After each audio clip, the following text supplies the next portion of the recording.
양심 경영의 지혜라고 제목을 잡은 건요. 중용이라는 거 결국은요. 마음의 균형을 잡자는 얘기입니다. 중용은 균형입니다. 여러분 마음의 균형을 잡고 계신지, 균형이 잡혀 있으면 건강한 거고, 여러분이 우주와 하나가 돼서 돌아가고 있는 거고, 이 균형은요. 내 마음의 균형이자 우주의 균형입니다.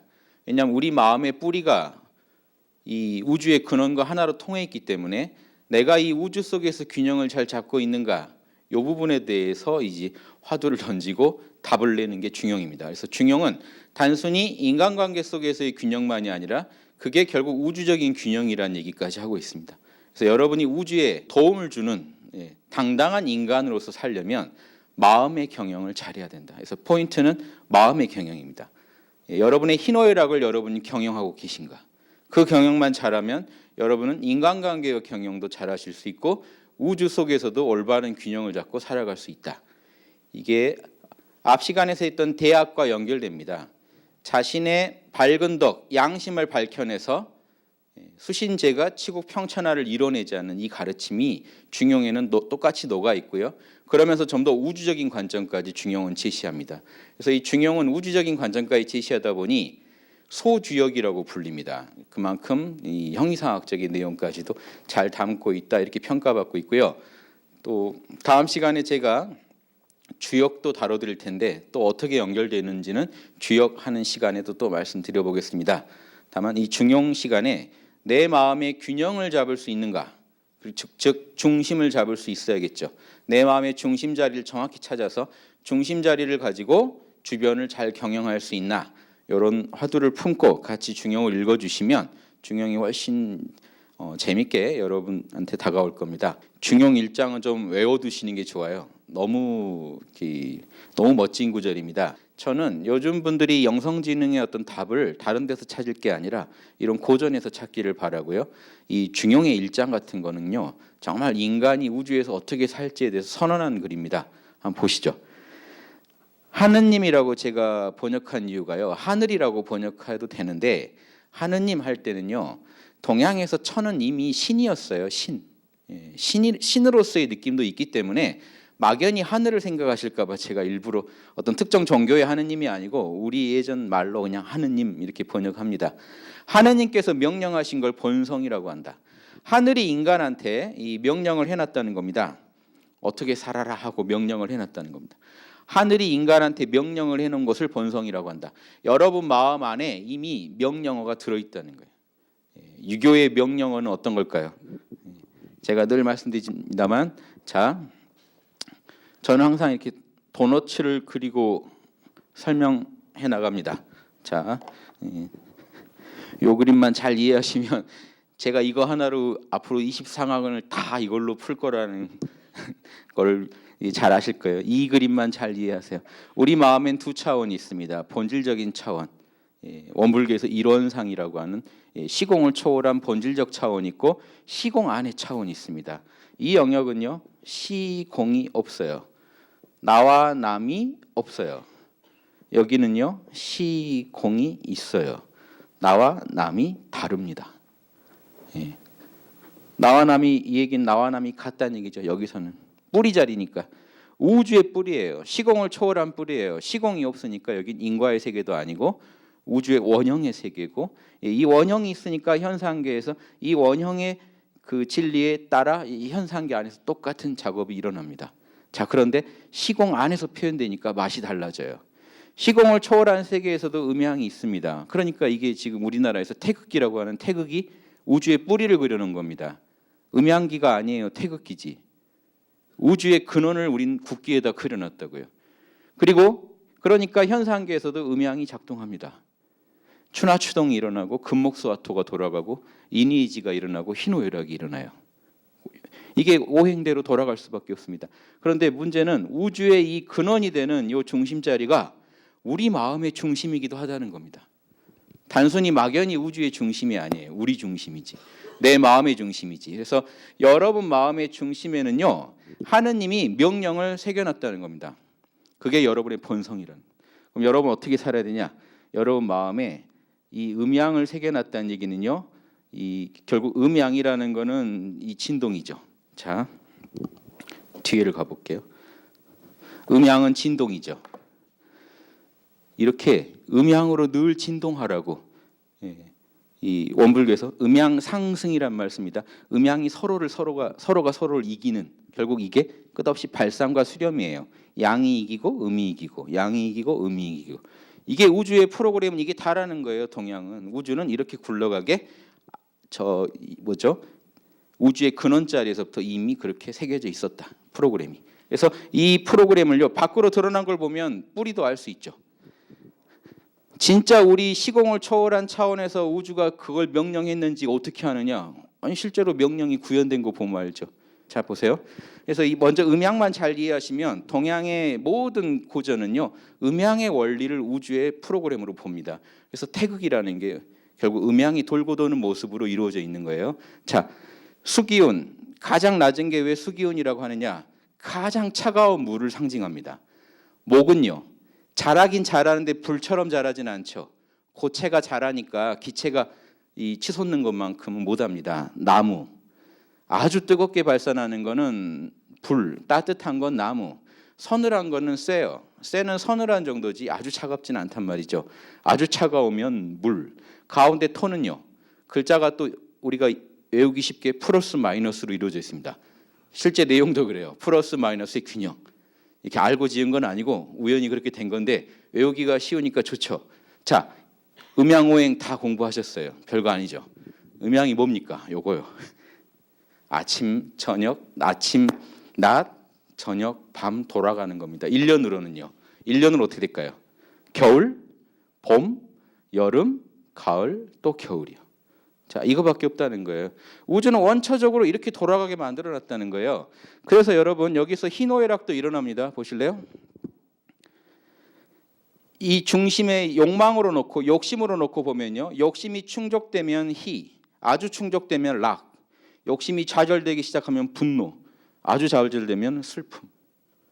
결국 발산과 수렴이죠. 음양의 상승 속에서 여러분이 희노애락을 느끼고 그냥 살아가시는 거예요. 근데 희노애락만 느끼고 살아가시면요. 여러분이 요즘 그 핸드폰 좋은 거 많이 나오는 시절에 좋은 핸드폰 사서 전화만 거시는 격이에요. 뭔가 아깝죠. 카톡도 하고 이런 거 해야 되는데. 자, 이런 거를 더 활용하시는 거는요. 인간의 어떤 본질적인 기능을 더 아셔야만 활용합니다. 지금 희노애락만 쓰고 살면 옛날 철학자들이 안타까운 거예요. 인간은 이것만 하는 게 아닌데. 인간이 이 본질을 알면 희노애락만이 아니라 이 안에 봄처럼 사랑하고 가을처럼 쭉정이를 쳐내는 가을처럼 정의롭고 여름처럼 화려하게 예절에 맞게 살아가고 겨울처럼 씨앗을 저장하는 그 마음으로 지혜를 품고 있어야 되고 사시사철 항상 성실한 것처럼 양심에 있어서 항상 성실해야 된다. 본질적인 이 참나 안에 양심 안에 새겨져 있는 고차원적인 원리를 이해하시면요. 본성을 이해하면 다르게 살 수가 있어요. 먹고 싸고가 아니라 자 보세요. 기쁠 때도 인의의 신을 적용하면 어떻게 될까요? 이 기쁨이 남의 입장을 배려한 기쁨이 되고 남한테 부당한 피해를 안 주는 기쁨이 되고 무례하지 않은 기쁨이 되고 지혜로운 기쁨이 되는 겁니다. 양심에 항상 성실한 기쁨이 돼야 돼요. 이게 기쁨을 다스리는 경영하는 방법입니다. 다스리는 방법이에요. 이게 아니면 어디 남이 어떻게 사업 망했다는데 혼자 희죽거릴 수도 있다고요. 나한테는 좋은 일이니까. 그거 너무 앞서가더니 좀 자빠지는 것도 좋지 하면서 말은 뭐 좋은 경험이 될 거야 하는데 속으로는 내 욕심에 충족돼서 혹시 기뻐하시거나 남의 불행을 즐거워하고 계시다면 어떨까요? 희노애락 경영이 안 되는 겁니다. 여러분 그리고 쓸데없이 걱정할 일이 아닌데 혼자 괜한 욕심을 세웠다가 분노에 빠지고 슬픔에 빠지면 요즘 우울증이라고 하고 이 분노에 빠지면 또 스트레스 받고 하시죠. 자, 마음 경영이 안 되는 이유가요. 지금은 자꾸 이 마음 차원에서 희노애락 차원에서만 경영하려고 하시는데 본질적인 경영은요. 여러분 텅 빈 자리에서 나옵니다. 여러분 마음 안에 시공을 초월한 자리가 있고 거기에서 나오는 명령어대로만 따라주면 여러분 희노애락은 경영되게 돼 있어요. 이번에 인사이드 아웃이라는 영화에서는 이 마음처럼 기쁨이 뭐 이렇게 슬픔이 분노가 있다가 출동하죠. 더 상위 차원에서 이니지가 잡아줘야 돼요. 지금 그거 너무 기뻐할 때 아니다. 남의 입장 따져봐라. 너가 남이라면 좋겠냐 이런 말을 해주는 이니지가 여러분 안에서 작동해야 되죠. 자, 그러니까 보세요. 하느님께서 명령한 걸 본성이라고 한다는 건 인의예지 신을 말하고 그게 그대로 음양오행을 말하는 겁니다. 여러분 안에는 음양오행이 갖춰져 있고 그 안에는 사랑하라, 정의로워라, 지혜로워라, 예절을 지켜라, 성실하라는 이 명령어가 새겨져 있어요. 자, 그런데 왜 아까 제가 간단하게 넘어갔는데 봄, 여름, 가을, 겨울에다 비당을 해본다면요, 왜 이렇게 사랑을 봄이라고 했을까요? 봄에는 만물이 잘 자랍니다. 잡초도 잘 자라게 해주는 따뜻하고 훈훈한 계절이에요. 사랑이 그런 덕목이죠. 가을에는요, 숙살기라고 그러죠. 아주 차갑고 매서워요. 잘못된 거 있으면 아주 추상 같은 기운이에요. 잘못된 쭉정이는 쳐버립니다. 열매 맺게 하는 기운이고요. 그래서 이 가을은요, 올바른 거는 결실을 맺게 하고 잘못된 거를 쳐내는 기운이 있습니다. 그게 양심 중에 정의의 덕목이죠. 겨울은요, 씨앗만 있어요. 정보만 있지 어떤 행위도 없습니다. 겨울엔 추우니까. 그게 지혜의 역할이에요. 선악 판단만 하지 지금 행동은 안 했잖아요. 자, 겨울에 있던 그 씨앗 안에 뭐가 들어있는지는 언제 아실 수 있나요? 여름에요. 여름에 화려하게 꽃 피웁니다. 꽃 피고 잎사귀가 무성해져요. 자, 여름은요, 속에 있는 선과 악의 판단을 밖으로 펼쳐내는 겁니다. 선은 실제로 하고 악은 실제로 안 해서 밖으로 화려하게 예절에 맞게 대신에 겸손하게. 왜 겸손이라고 했을까요? 여름에 만물이 다 꽃 피울 때 서로 하모니를 못 이루면 아름답지 않죠. 자신을 표현할 때는 반드시 남하고 조화를 이루면서 표현하라. 그래서 예절이 들어간 겁니다. 그래서 인의예지 덕목은요, 자연에서 그대로 가져온 거예요. 왜 그러냐? 우주의 본질이 하나니까요. 우주의 원리가 하나니까. 만물의 원리가 나의 원리라는 증거입니다. 내 안에서 희노애락이 일어나고 희노애락을 인의예지로 경영하실 수 있다면 여러분 당당히 우주의 이 어떤 중심에서 여러분이 경영을 하고 있다고 보셔도 된다는 겁니다. 여러분 안에서 지금 우주의 신성이, 우주의 불성이, 우주의 양심이 지금 구현되고 있잖아요. 여러분의 시공 안에 있는 여러분의 자아를 통해서. 이거는 우주적인 사건입니다. 여러분, 우리가 에고가 강하다 보니까 인간은 자기는 우주랑 좀 별도로 있는 존재인 줄 알아요. 이해되시죠? 우리는 지극히 우주의 한 분자인데, 그래서 우주의 원리대로 우리도 살아가면 되는데 내가 개인적으로 문제를 해결하려고 한단 말이죠. 그런데 이게 터무니없는 일인 게요. 보세요. 희노애락 여러분이 만드신 적 있습니까? 희노애락 여러분이 만든 게 아니에요. 몸뚱이 여러분이 만든 게 아니에요. 오장육부 여러분이 만든 게 아니에요. 여러분 안에 있는 이런 그 이론의 진리, 양심자리도 여러분이 만든 게 아니에요. 여러분이 만든 게 하나도 없어요. 그런데 여러분이 꼭 원리를 마치 아는 것처럼 쓰고 계시다니까요. 마음대로. 우주의 원리를 매뉴얼을 돌아보지 않고 천명지성 하늘이 이미 어떻게 몸과 마음을 쓸지 다 설계해놨다는 겁니다. 하늘의 명령어가 여러분의 본성이고 우리의 본성이다. 그럼 인간은 어떤 길을 따라야 됩니까? 솔성지위도 본성을 따르는 게 도다. 본성만 충실히 따르면 그게 인간이 갈 길이다. 본성 안에 이미 다 프로그램이 깔려 있으니까 본성대로만 프로그램대로만 살아라. 그게 길이다. 천명지위 성, 솔성지위 도, 그 앞에 단어를 받아가죠. 하늘이 명령한 게 본성이요. 본성을 따르는 게 길이요. 그러면 그 다음에요. 길을 닦는 게 가르침이다. 이 뭔 말일까요? 이 말이 어려워요. 앞에 얘기는 대충 짐작이 쉬운데 길을 닦는다는 게 뭘까요? 여러분 수도라는 건요. 여러분 나 수도하러 산에 들어가. 수도하러 어디 가. 이때 도 닦는다 하는 건 이 느낌하고 좀 다릅니다. 중용에 나온 수도라는 게 진짜 길을 정비한다는 뜻이에요. 길을 내고 길을 다지고 이래세요? 인의예지를 따르는 인간의 길이 있는데 인의예지를 따라 여러분의 욕심인 희노애락을 경영하는 인간의 큰 길, 우주적인 길이 있는데 우리 눈에 안 보여요. 그러면 그 길을 정비하려면 어떻게 하셔야 될까요? 그 길을 개척해야 되거든요. 아무도 안 걸으면요. 우주에 그 길이 선명히 있어도 없는 거랑 똑같습니다. 지금 인류 사이에서 지금 그 길이 발견되지 않으면 끝난 거예요. 인간은 그 길을 이제 존재조차 파악할 수 없습니다. 많은 고전들이 귀하고 감사한 이유는 그 길을 자꾸 가르쳐주고 있거든요. 보이지 않지만 분명히 있다. 우리 안에 있다. 우리 마음 안에 있다. 이 얘기를 계속 해주고 계십니다. 그 길을 남들도 알 수 있게 보여주는 게 수도예요. 이해되십니까? 여러분이 직접 그 길을 걸어서 이니에지를 따르는 길을 여러분이 직접 걸어가시는 게 수도입니다. 그래서 남들이 여러분을 통해 그 길을 볼 수 있게 돼요. 유형화된. 그래서 성인은 진리의 화신이라고 하는 게 뭡니까? 진리는 안 보이는데 이 몸뚱이, 이 말하는 거, 이 생각하는 거 다 보이잖아요. 인간으로 와서 진리를 구현해 주는 존재가 왜 귀하냐? 진리 자체로는 안 보인단 말이에요. 누가 그걸 따라서 그 길을 걸어줘야 그 사람을 보고 길을 짐작합니다. 그래서 길을 개척하라는 얘기는 뭘까요? 인간들 사이에서 길을 개척하라. 나부터 그 길대로 살아가는 겁니다. 그래야 그게 수도고, 그래서 수도는 그대로 가르침인 겁니다. 그게 진짜 교육이라는 겁니다. 도를 닦아야 그게 진짜로 교육이다. 그래서 인간 사이에서 이 양심을 따르는 사람이 없어지면 이 인간 사회에서는요, 그 양심의 길이 있다는 걸 모르게 됩니다.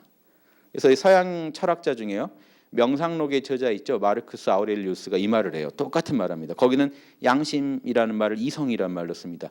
신이 부여한 선악을 판단하는 능력인 이성을 따르지 않는 날 인간은 멸종한 것이다. 인간은 길을 잃어버렸다는 거죠. 길을 잃어버리게 된다. 동양식으로 말하면 뭐죠? 인간이 양심을 따르지 않게 되는 날, 그날 인간은 멸종한 것이다. 그만큼 인간의 길을 걷는 이가 아무도 없으면 인간은 멸종한 거죠. 근데 우리가 인간의 길을 희노애락을 느끼며 재밌게 살다가는 거로 설정하시면 우린 인간이 있다라고 얘기하실지 모르지만 희노애락을 이니지로 경영하는 게 인간의 길이다 그러면 그 인간의 길은요, 지금 제대로 걷고 있는 사람이 드물다고 말할 수도 있겠죠. 그러니까 지금 수도가 필요한 겁니다. 길을 내야 돼요. 누구나 그 길을 걸을 수 있게 길을 정비하고 길을 유형화시켜야 됩니다. 구체화시켜야 돼요. 그건 누가 하느냐? 군자와 보살들이 하는 겁니다. 그분들이 온몸으로 생을 통해 보여줌으로써 다른 사람들이 그 길을 알게 돼요. 그래서 자연은 말 없는 성인이고, 자연은 그 원리만 보여주죠. 말 없는 성인이고, 성인은 말하는 자연이다, 이런 말이 있는 겁니다. 여러분 안에서 본성을 찾고 그 본성대로 여러분의 길을 삼으시고 그 길을 따라 걸으시면서 남들도 그 길을 올 수 있게 도와주는 게 진짜 군자와 보살의 길이다. 이게 중용의 1장입니다. 중용 1장만 해도 지금 엄청난 얘기가 들어있죠. 그런데 이 하늘이라는 게요, 중용 안에서 이렇게 풀이되어 있습니다. 한자로는 귀신이라고 되어 있는데 우리가 말하는 귀신이 아니에요. 쪼그라드는 힘, 보세요. 쪼그라드는 힘을 귀라 그러고 펴는 힘을 신이라 그럽니다. 다른 말로 천지신명 그래요. 천지신명은 무슨 말이냐면요, 요 태극을 말해요. 우리 하나님자리는 태극이 있죠. 양의 영역이 있고 음의 영역이 있죠. 동양의 주역에 보면 건곤의 힘이라고 하는데, 건곤이 신의 양면을 말해요. 음양의 측면. 그래서 이 건의 측면을 천신 그럽니다. 하늘처럼 신령하고 곤처럼 광명하다. 요게 전지의 측면이에요. 신의 우주의 진리를 다 꿰뚫어보는 무형의 측면, 유형의 세계에서 진리를 구현하는 능력의 측면. 그래서 천신지명인데 천지신명 이렇게 얘기하는 겁니다.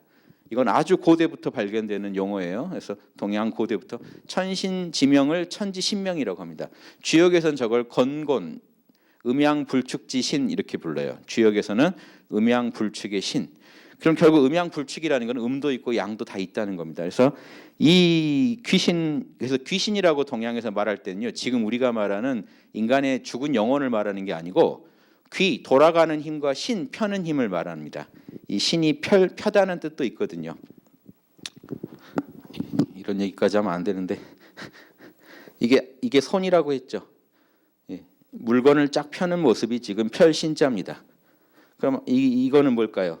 보이지 않는 이게 하늘입니다. 하늘에서 축복이 내리는 거예요. 보이지 않는 세계에서 작용을 일으켜서 만물이 자꾸 뻗어지게 펴지게 하는 게 신입니다. 이해되시죠? 그래서 이게 구체적으로는 벼락을 상징해요. 벼락이 쫙 뻗어나가는 모습에서 이 가져온 글자입니다. 그래서 동서양 어디나 신은 벼락 담당자가 그 최고 신 역할을 해요. 만물을 펴는 힘, 소생시키는 힘을 상징합니다.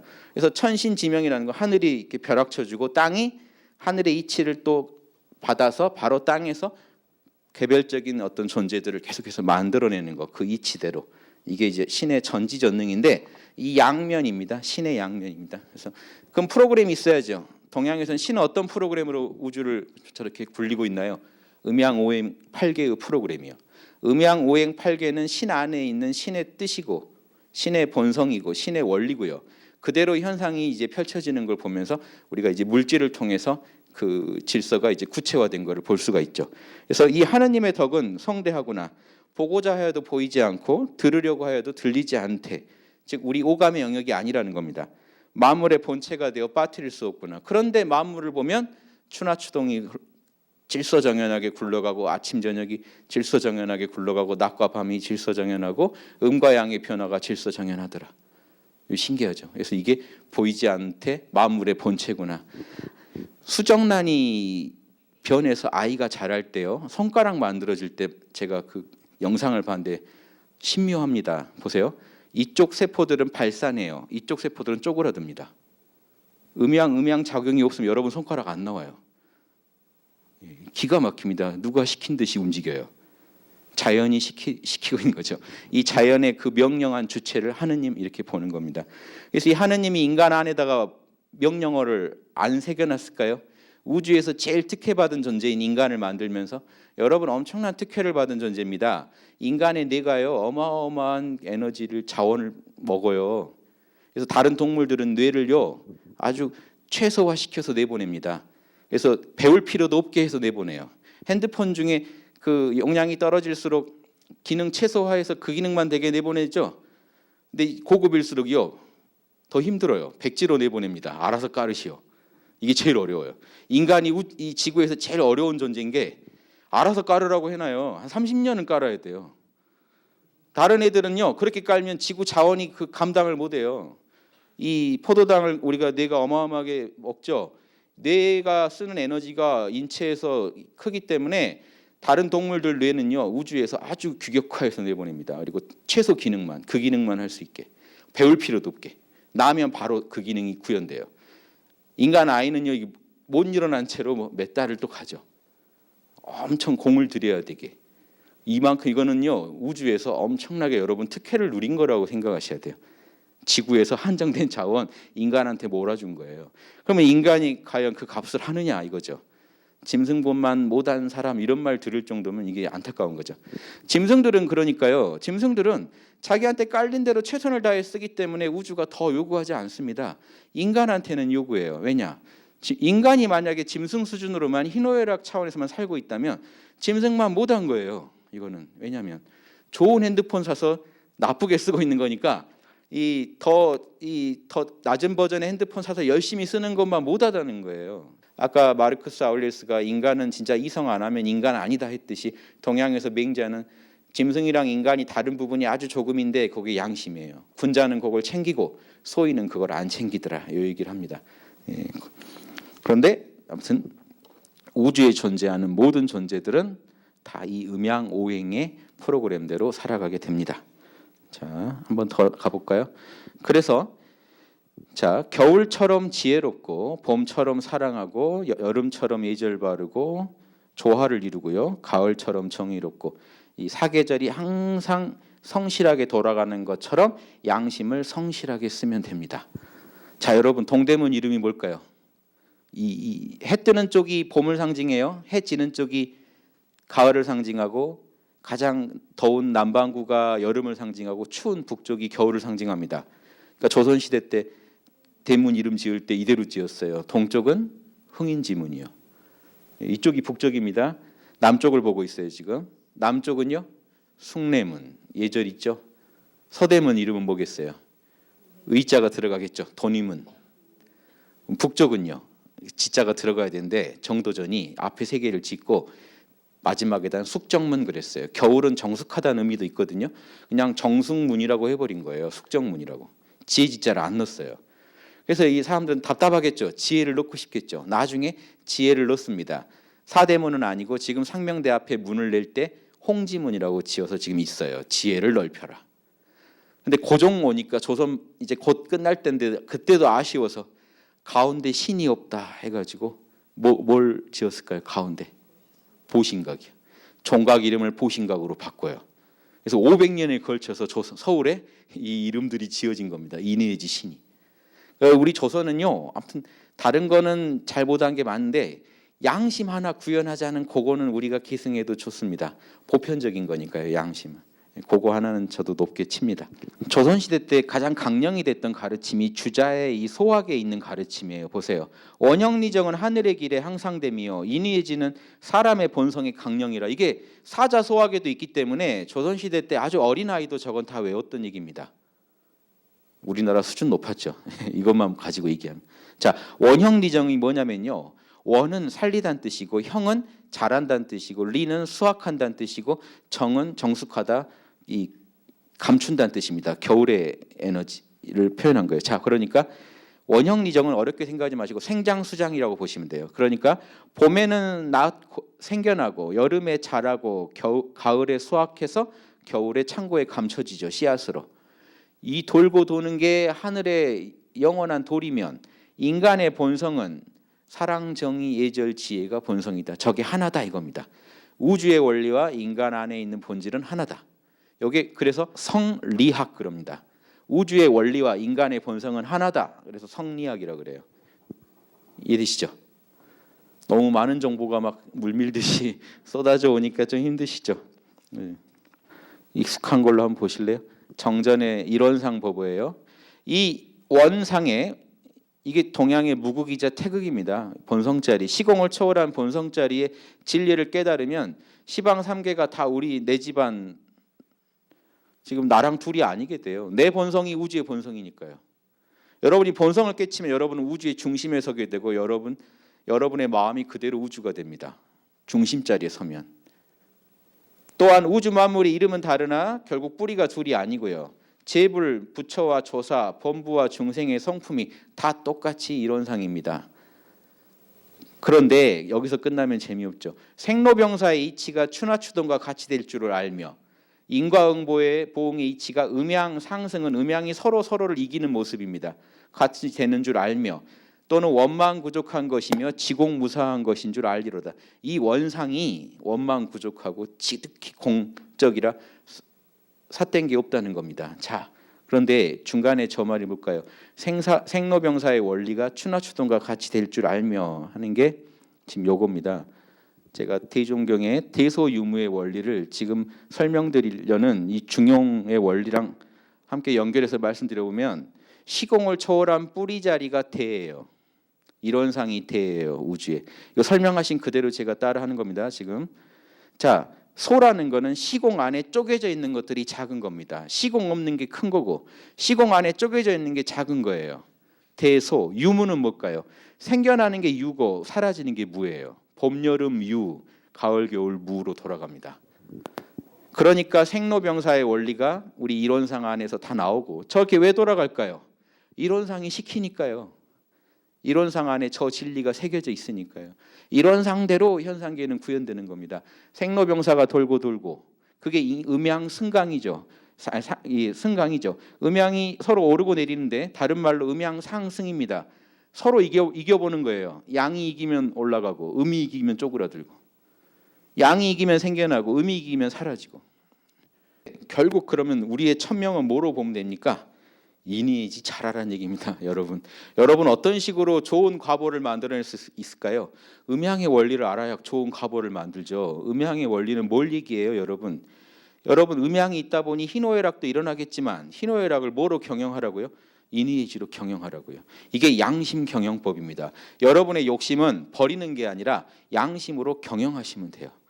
자, 그래서 여러분 양심 안에 새겨져 있는 인의지의 원리로 인의지의 원리에서 측은지심. 자 보세요.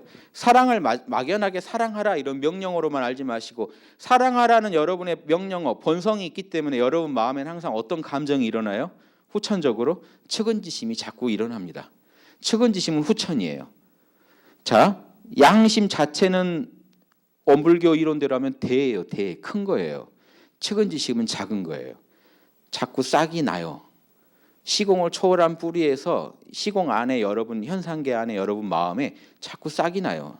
누구를 향한 측은한 마음이 일어나요. 또 누구를 향한 분노의 마음, 부끄러운 마음이 일어나요. 잘못된 걸 봤을 때. 또 누군가를 향한 겸손의 마음, 사양의 마음이 일어나요. 또 지금 제 얘기 들으시면서 옳고 그름을 따지고 계시는 시비지심이 일어나요. 시시각각 일어나고 있는 거죠. 그건 작은 거예요. 특정 시간, 특정 공간에 특정 대상을 향해서 일어나는 마음이거든요. 근데 저 뿌리는 시공을 초월했기 때문에 대 그러는 겁니다. 우주를 감싸고도 남기 때문에. 인의지 자체는 대예요. 영원한 진리예요. 그래서 인간이 존재하면 반드시 인의지의 원리에 지배를 받게 돼 있고 그 인의지의 원리를 따라서 측은지심, 수호지심, 십이지심, 사양지심을 일으키게 돼 있어요. 인간만 그런 게 아니고 동물도 일으킵니다. 개들끼리도요 서로 측은해해요. 누구 하나 먼저 죽으면 못 견뎌합니다. 사양해요. 서로 양보하고 합니다. 누가 먼저 먹을 건지 자기들끼리 서열 다 있어요. 어기면 수호지심에 의해서 집단 린치를 당합니다. 자기들끼리도 옳고 그른 거 따지고 있다는 얘기죠. 우주의 존재는요 이런 상의 적에 새겨져 있기 때문에 현상계 안에서 반드시 적을 따르는 모습을 취하게 돼 있습니다. 근데 왜 인간한테 주목하냐? 인간이 제일 멋지게 따를 수 있는 존재란 말이에요. 가장 멋지게 우주에서 표현할 수 있는 존재인데 짐승 수준으로 표현하고 있으니 답답하니까 예전 성현들이 나와서 이 얘기를 해주시는 거죠. 계속 그렇게 살 것인가? 스마트폰 비싼 거 사가지고 전화만 걸 것인가? 이런 화두를 던지는 겁니다. 이해되시죠? 그렇다면 매뉴얼을 봐야죠. 근데 매뉴얼이 없어서 저는 못 쓰겠는데요. 그래서 고전이 있는 겁니다. 매뉴얼이 왜 없는가 이거죠. 성인들, 말하는 자연들이 써놓은 말해놓은 거 보면 되잖아요. 그게 매뉴얼이다 이겁니다.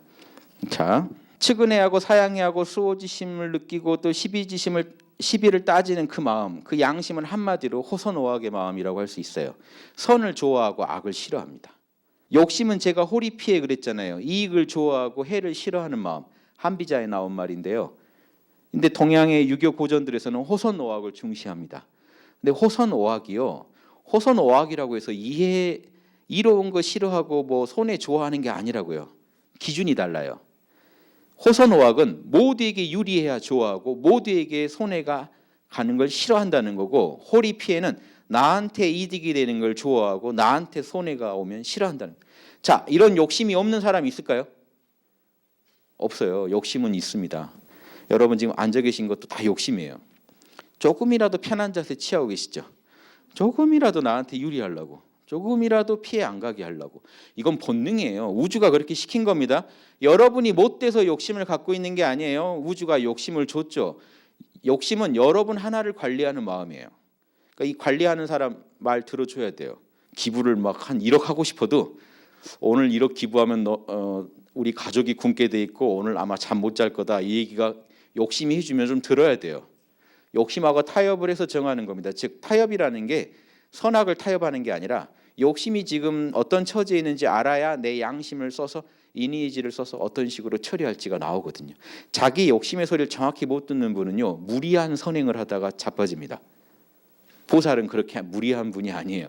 자기 욕망, 중생의 욕망 다 잘 알아요. 그 욕망도 채워주면서 도를 이루죠. 왜 중생한테는 그렇게 하라고 그러고 내 욕망은 무시합니까?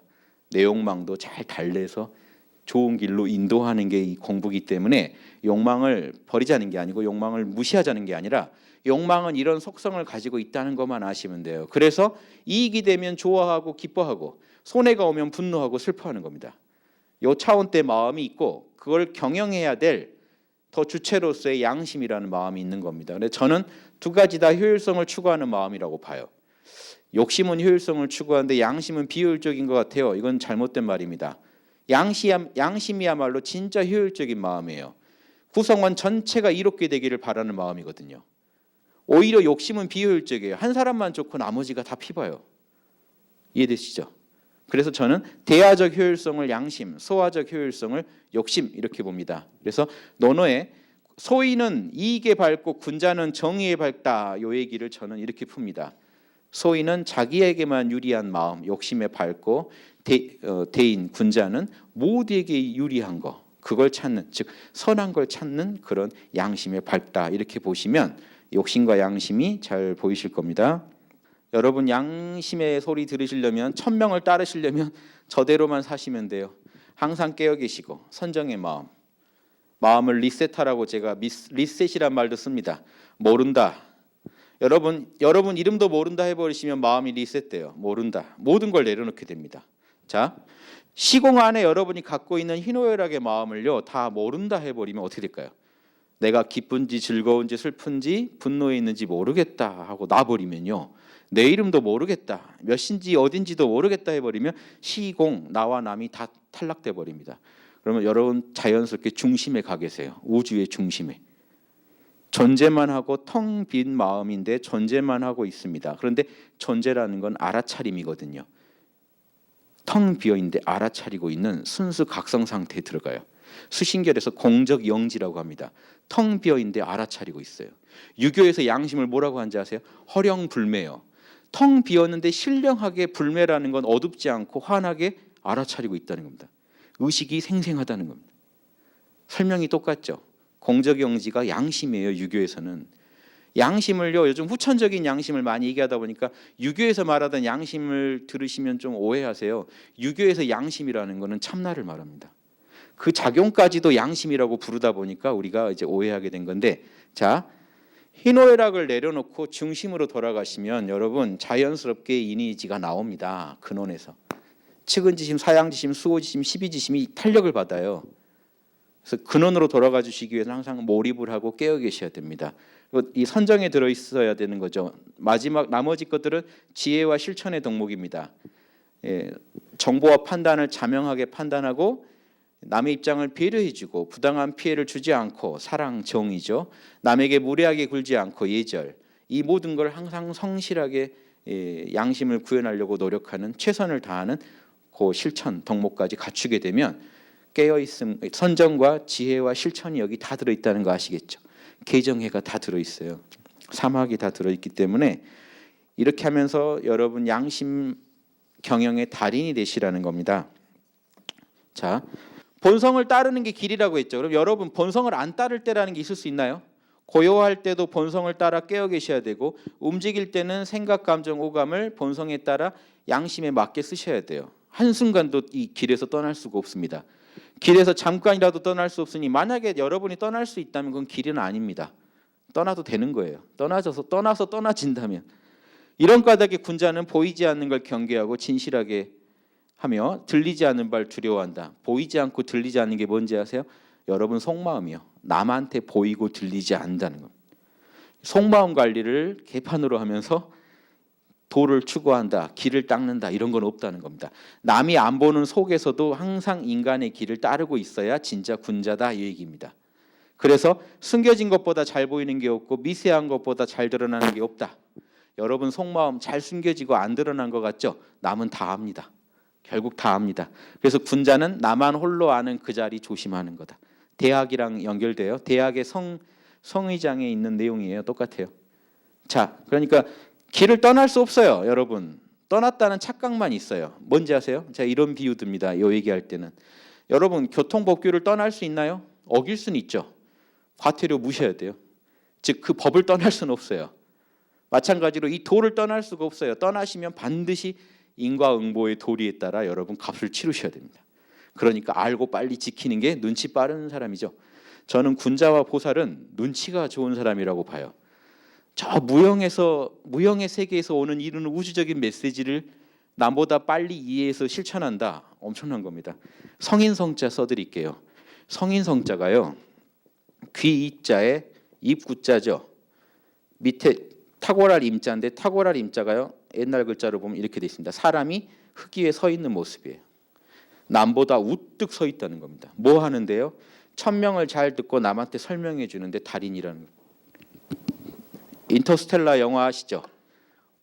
5차원에서 오는 신호 어떻게 인간이 받아봅니까? 근데 왜 우주는 그런 고차원에서 저차원 인간한테 신호를 보낼까요?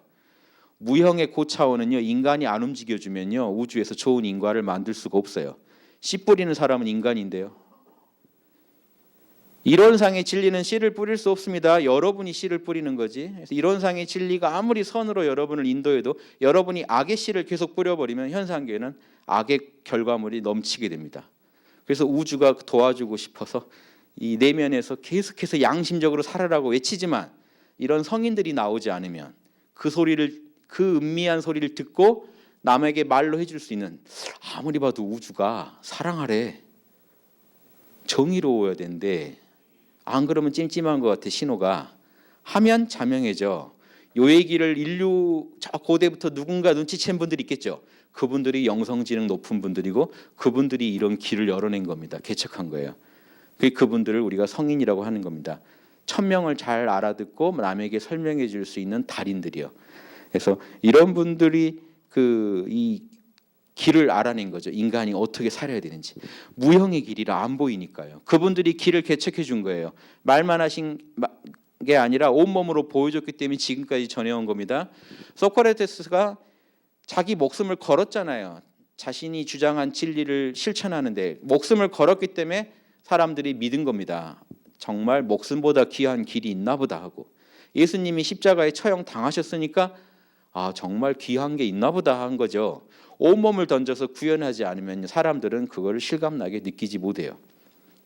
자, 이런 얘기도 잠깐 했고요.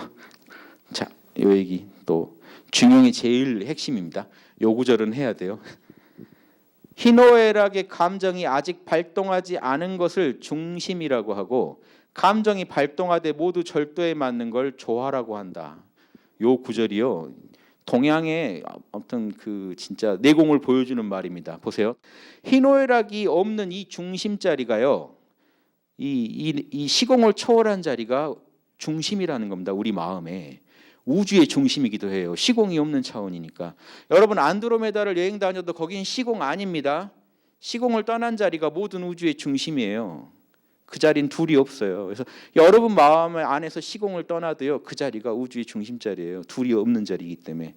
그래서 여러분, 희노애락이 발동하기 전을 중심이라고 하고, 발동을 하면 어떻게 될까요? 희노애락이 일어나면 이제 후천세계예요. 현상계에서 절대계에서 이제 현상계로 넘어옵니다. 희노애락이 일어나면 욕망이 돌아가죠. 그런데 절도에 맞다는 얘기는 인의지에 맞게 기뻐하고 맞게 분노한다는 거죠. 즉, 분노할 때도요, 사랑, 정의, 예절, 지혜를 다 따져봐서 분노할 만한 일인지 먼저 따져보고, 분노할 때 어느 정도 분노해야 모두에게 이로울 건지 따져보고 분노합니다. 이게 절도에 맞는 거예요. 자, 그걸 조화라고 한다는 거예요. 남하고 조화를 잘 이루고 있다. 중심과 조화가 원불교에서 무시선의 원리입니다. 일이 없을 때는요, 육군이 일을 안 일으킬 때는, 그게 유교에서는 희노애락이 발동하지 않을 때는 같은 얘기입니다. 희노애락이 발동할 때는, 육군이 작용할 때는 불의를 배격하고 정의를 구현하고, 희노애락이 발동하지 않을 때는 잡념을 배격하고 일심을 유지하는 거. 요 얘기를 지금 하는 겁니다. 중심을 잡고 조화를 이루는 거. 희노애락을 초월한 내 마음의 중심이 우주의 뿌리래요.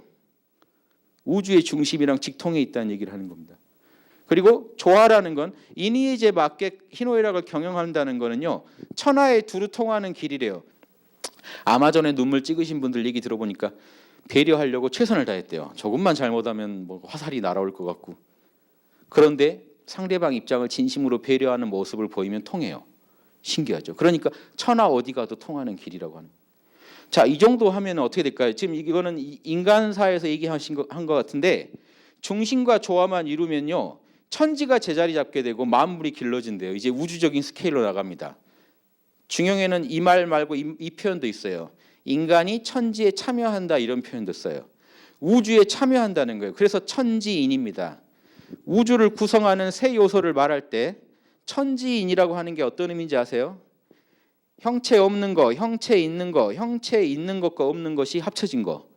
이게 우주의 세 요소라는 거는 하늘과 땅만큼 인간이 생명체 중에 제일 대표로서 중요하다는 겁니다. 자, 그런데 이게 중용에서 어떻게 설명되는지 아세요? 원불교에서 대라고 하죠. 그게 하늘이에요. 지금 위대한 유형의 지금 어떤 공기를 말하는 게 아니고, 시공을 초월한 하늘, 시공 안에 개별적으로 구체화된 작은 것, 땅. 인간은 마음 안에 이걸 다 갖고 있죠. 다 갖고 있으면서 경영을 잘 해내는 인간. 그래서 인간이 제일 위대하다고 합니다. 천지는 각각 프로그램된 대로만 돌아가지만 인간은 악을 할 수도 있는데 우주의 프로그램을 따르는 존재이기 때문에 경영하는 존재가 천지인에 들어가지, 우리 다 천지인에 대등하게 천지와 대등한 삼재로 들어가는 거 아니에요. 여러분, 자질은 있으신데 경영을 해내야 천지인에 당당히 들어갑니다. 우주의 프로그램을 안 따르는 사람이 삼재 중에 들어갈 수는 없잖아요. 이해되시죠? 아까 성인 같은 사람이 지금 천지인에 당당히 들어가는 겁니다. 인간이 만약에 중심과 조화만 이루면, 하늘과 같은 중심을 잡고 땅에서 조화를 이룰 수 있다면 천지가 제자리를 찬다는 게 나로 인해 나의 소우주에서 천지가 안정을 찾죠. 그러면 천지가 하는 일이 뭡니까? 만물을 길러내는 거예요. 나로 인해 만물도 잘 자라게 된다는 거예요. 내가 왜냐? 인의의지에 맞게 대할 테니까. 인의의지에 맞게 대해주면요, 죽을 것도 살아요. 잘 살려내는 사람들 있죠. 죽을 것도 금방 살려내고. 그런 것처럼 동양에서, 특히 우리나라에서 접하군생이란 말 쓰죠. 어떤 생명이든지 만나서 다 교화시킨다. 양심을 살려내고 잘 살게 도와주고. 홍익인간도 그런 거고요. 예, 그런 걸 할 수 있는. 그래서 홍익인간 하는 게 결국은 천지에 진정하게 참여하는 길이고 천지를 진짜로 돕는 길이다. 이게 왜 이렇게 위대한 얘기냐? 우리는 한 개인을 지금 살기 힘들다고 자살도 하고 그러는 시대, OECD 자살률 1위인 그런 한국에서 살고 있죠. 예, 그런 시대에 그런 한국에 살고 있는데 천지 탓하지 말고 내 안에 있는 천지의 원리를 알아서 하늘이 시키는 대로 인의지로 작은 문제부터 풀어나가다 보면 나로 인해 천지가 밝아지고 나로 인해 만물이 자라게 되는, 이 사회가 낙원으로 변하고 이 우주가 우리 인류로 인해 밝아지는 그런 시대를 만들 수 있는 주체로서의 인간이 자신의 그 본질의 의미를 잘 이해 못하고 쉽게 포기하는 거 아닌가. 그게 지금 이 시대에 특히 중용의 가르침이 필요한 이유 아닐까요? 여러분은 귀한 존재고 우주가 엄청난 특혜를 베푼 존재고 여러분 안에는 인의지의 양심이 항상 살아있고 그 도리대로 여러분이 희노애락을 경영하실 수만 있다면 여러분도 당당하게 이 우주를 정화시키고 우주를 낙원으로 만드는 주체가 될 수 있다 하는 겁니다. 이게 이 대학과 함께 중용을 동양에서 짧은 글인데 대학은 덜 짧고 중용은 조금 길죠. 하지만 이 글이요 엄청 짧은 글들이에요. 중용까지도. 그런데 이 글이 갖고 있는 이 메시지 때문에 지금까지도 계속해서 읽히고 있습니다. 대종경에 이 말씀이 나옵니다. 공자의 인이라는 것은 남을 나처럼 여기라는 거죠. 사랑이라는 것은 사욕이 없는 허무 정멸의 자리요. 자사, 공자의 손자인 자사가 쓴 게 중용입니다. 자사가 말한 미발지중, 희노애락이 발동하기 전에 중심이라는 것은 허무정멸이 아니면 적연부동의 중이 될 수가 없고 중심이라는 건 허무정멸자리고 대학에서 밝은 덕 밝히자는 것도 허무정멸이 아니면 명덕을 밝힐 수가 없으니 이름만 다르지 똑같은 소리다. 이미 얘기하셨죠. 그래서 허무정멸에 그쳐버리면 큰 도움이 못 되고 허무정멸을 중심으로 삼고 인의의지로 도의 작용으로 삼으면 인간 만사 문제를 다 풀 수 있는 원만한 대도를 얻으리라 이거죠. 이게 인간 만사만 풀리는 게 아니라 우주 문제가 풀려요. 우주의 이론의 진리가 인간을 끝없이 양심적으로 살라고 인도하지만 인간이 좋은 씨앗을 뿌리지 않으면, 즉 그런 업을 짓지 않으면 인간은 절대 과보를 받지 못합니다. 씨를 뿌려야 그 결과물 얻죠. 하느님한테 계속 로또 당첨되게 해달라고 비는데 하느님이 그랬다잖아요. 제발 로또를 사라. 로또를 안 사고 계속 빌고 있으니까 그러니까 인간이 해야 될 일이 있다는 거예요. 인간이 해야 될 일을 하지 않으면서 결과를 바란다는 거는 봄에 씨를 안 뿌려놓고 빌고 있는 거죠. 제발 풍년이 되게 해주세요. 그건 우주가 해줄 수 없는 일입니다. 그래서 인간의 모습을 한 이런 진리의 화신들이 중요한 겁니다. 군자와 보살들이 중요한 이유예요. 직접 옆에서 손을 써줄 사람들, 이 땅에서 함께 울고 웃으면서 같이 이야기 나누고 같이 살아가면서 고락을 함께하면서 진리로 자신의 희노애락을 경영하는 모습을 직접 보여주는 사람들이 필요한 이유입니다. 그분들이 그렇게 보여줄 때 수도 이 인간 세계에서 인간의 길이 개척돼요. 누구나 그 길이 있는 줄 알고 이제 살아가는 때가 오면 그때가 개벽입니다. 지금 개벽이 잘 안 보이는 이유는 인간의 길도 안 보이는데 어떻게 개벽을 얘기합니까? 인간의 길대로 누구나 살아갈 때 누가 뭐라고 해도 그건 개벽이죠. 문명의 업그레이드죠. 저는 이런 개벽을, 정신개벽을 열자, 이런 어떤 거창한 주제에 제가 조금이라도 도와드릴 수 있는 거는 이런 고전에 새겨진 메시지들을 현대적으로 잘 풀어드리는 거니까 저도 제 나름대로 제 양심을 구현하기 위해서 이 얘기를 하고 있는 거고 조금이라도 이런 개벽에 일조하고자 이런 말씀을 드리고 있는 겁니다. 잘 또 헤아려 주시리라고 믿고 경청해 주셔서 감사합니다.